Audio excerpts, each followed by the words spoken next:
Olá, você! Bem-vindo ao episódio 24 sobre moeda e o sistema monetário.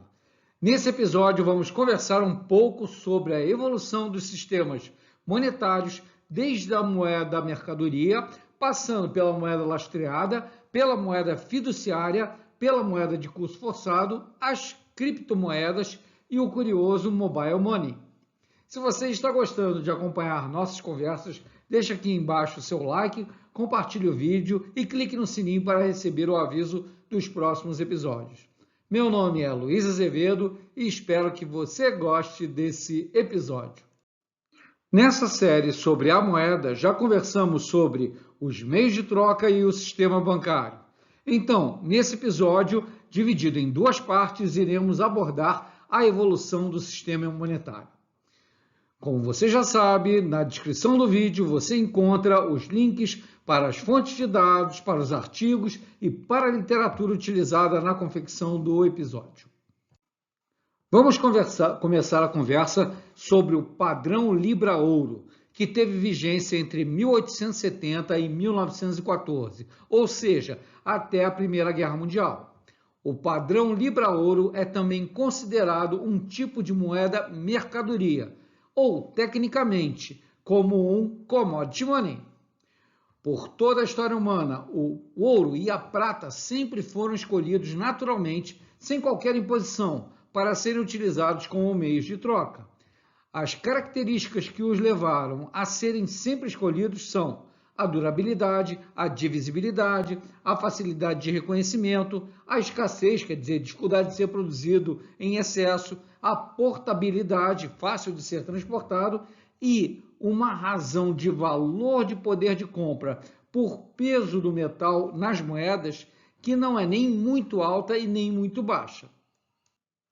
O Reino Unido, na segunda metade do século XIX, era a maior potência econômica e comercial mundial, com o Império Britânico se estendendo por todo o globo, tanto que se dizia que o sol nunca se punha sobre o Império Romano.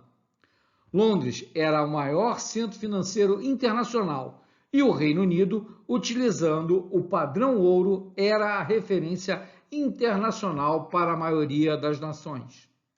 Como vimos no episódio anterior, os bancos, pelo sistema de moeda fracionária, através de empréstimos, podem multiplicar o valor do depósito inicial em várias vezes.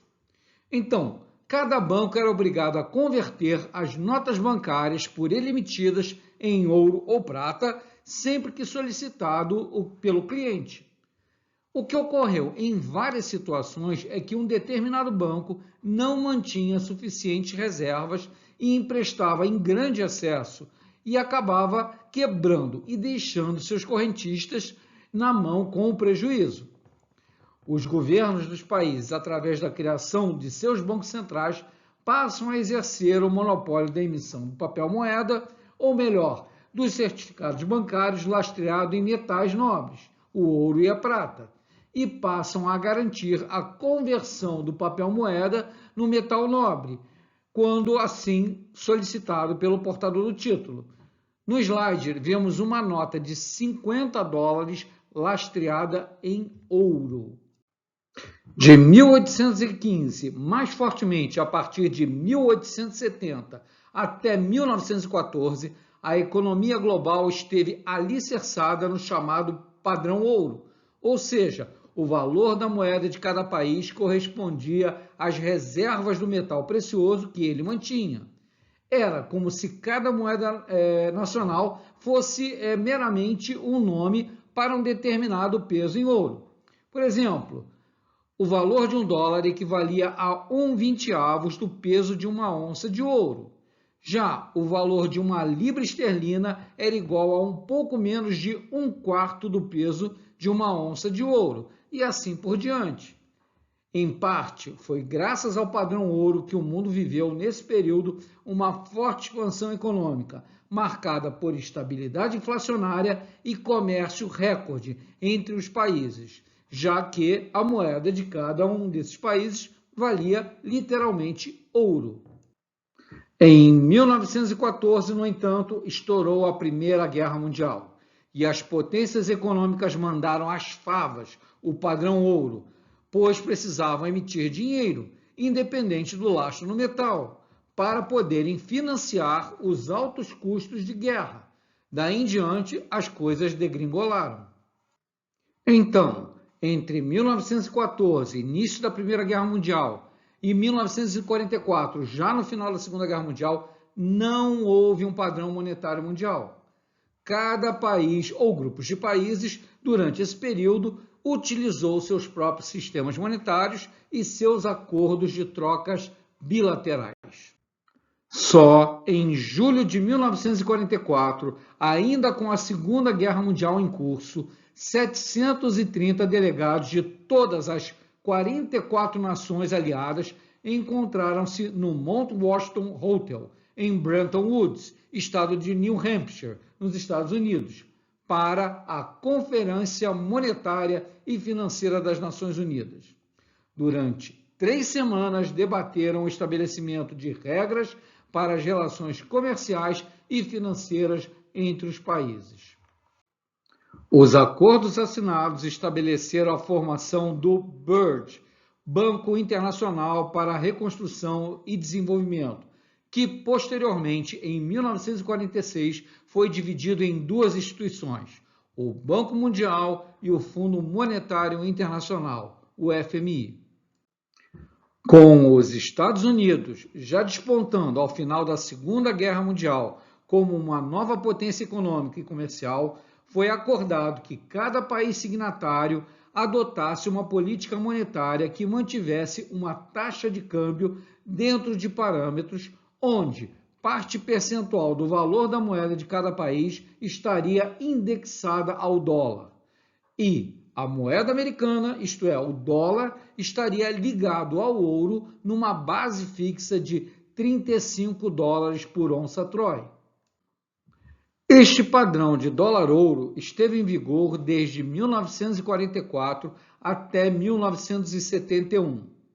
Em 1971, durante a administração do presidente Richard Nixon, os Estados Unidos suspendeu unilateralmente o sistema de Bretton Woods, cancelando a conversibilidade direta de dólar em ouro. Simplificando, a moeda tinha um lastro, isto é, uma reserva física numa mercadoria que era o ouro. Então, você podia trocar sua nota de 100 dólares pelo valor relativo em peso em ouro. Porém, a partir da data do decreto de Nixon, o governo americano deixou de reconhecer essa relação de valor entre o dólar e o ouro. E por que a administração Nixon tomou a decisão de suspender unilateralmente o acordo monetário de Bretton Woods? Vocês vão encontrar diversas teorias e análises, mas na base é que na década de 1970 a coisa começou a desandar. A gota d'água foi o fim da energia barata, imposto pelo cartel dos países exportadores de petróleo. Recomendo que vocês assistam ao episódio 14, onde conversamos sobre as crises do petróleo. E, como consequência, os países desenvolvidos passaram a conviver com recessão e inflação. A temida estagflação havia chegado. A consequência do final do acordo foi o final do sistema moeda-mercadoria. A moeda americana, o dólar, se tornou uma moeda fiduciária, isto é, sem lastro em ouro. Você tem que acreditar que ela tem o valor por ela mesma. Vamos explicar mais adiante o conceito. As moedas das outras nações, que até então eram quase fixas, como por exemplo a libra esterlina, que variavam muito pouco em relação ao dólar, passaram a ser flutuantes, ou seja, passaram a apresentar uma razoável variação em relação a outras moedas. Após o colapso do acordo de Bretton Woods e a quebra do padrão dólar-ouro do sistema monetário internacional em 1971, a próxima etapa sob um novo sistema monetário começa efetivamente em janeiro de 1976, na reunião do Comitê Diretor do FMI, o Fundo Monetário Internacional, em Kingston, a capital da Jamaica. Os países tiveram a oportunidade de escolher qualquer regime de taxa cambial que quisessem. As relações cambiais entre os países, então, passam a se fundamentar em taxas cambiais flutuantes e também serão definidas pelas forças de mercado, ou seja, pela oferta e pela procura por cada moeda. Portanto, a volatilidade das taxas cambiais passa a depender de dois fatores. Primeiro, a oferta e a procura das moedas de cada país no mercado internacional. Segundo, as razões de valor verdadeiras, o poder de compra das moedas de cada país nos mercados internacionais. A procura por moedas estrangeiras depende das importações do país, dos gastos dos turistas e dos pagamentos externos. Já o tamanho da oferta de moedas estrangeiras é definido pelo volume de exportações e de empréstimos recebidos. A oferta do dólar dos Estados Unidos e do ouro, os principais ativos de reserva, não conseguiram acompanhar o rápido crescimento do comércio global e das transações financeiras. Assim, criou-se um novo ativo específico para as reservas, que levou o nome de Special Drawing Rights, ou SDR, ou Direitos Especiais de Saques. O SDR é uma reserva artificial e instrumento de pagamento internacional emitido pelo Fundo Monetário Internacional. Os SDRs são avaliados com base na cesta de moedas. A cesta é formada por dólar dos Estados Unidos, o euro, o iene japonês, a libra esterlina e o yuan chinês, desde 2016. O FMI usa os SDRs para fins de contabilidade interna. O fundo aloca SDRs para os Estados-membros e eles são garantidos pela boa-fé e a reputação dos governos de cada país. Então, desde 1972, com o final do acordo de Bretton Woods, as moedas em circulação não são lastreadas a nenhum metal, o ouro ou a prata, e não têm nenhum valor intrínseco. Portanto, é um título não conversível, isto é, você não pode trocar o papel moeda por ouro ou prata. Seu valor advém da confiança que as pessoas têm em quem emitiu o título, o papel moeda. Chama-se a essa moeda de fiat money, ou moeda fiduciária. No slide, observamos duas notas de dólar. Uma da época em que a moeda era lastreada, no caso, um certificado lastreado em prata, one silver dollar, e a outra é uma nota de $1 atual, que é uma moeda fiduciária, sem lastro. As moedas fiduciárias, como não possuem lastro, são dependentes da nossa credibilidade, da garantia do emitente, o que atualmente são emitidas pelos bancos centrais de cada país. É o popular, la garantia soy yo. Já há algumas décadas, os governos dos países expandem seus gastos sem nenhum lastro em garantias, imprimindo papel moeda e emitindo títulos.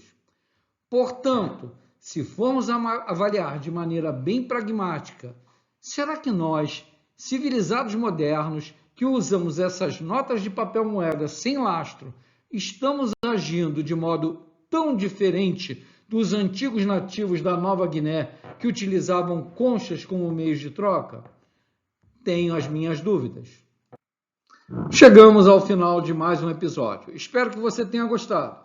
Na segunda parte do episódio, pelo spoiler da charge ao lado, que faz piada com a criptomoeda e o Bitcoin, e o tradicional ativo, o ouro, nós vamos conversar sobre a evolução do sistema monetário. Meu nome é Luiz Azevedo e muito obrigado pela sua audiência.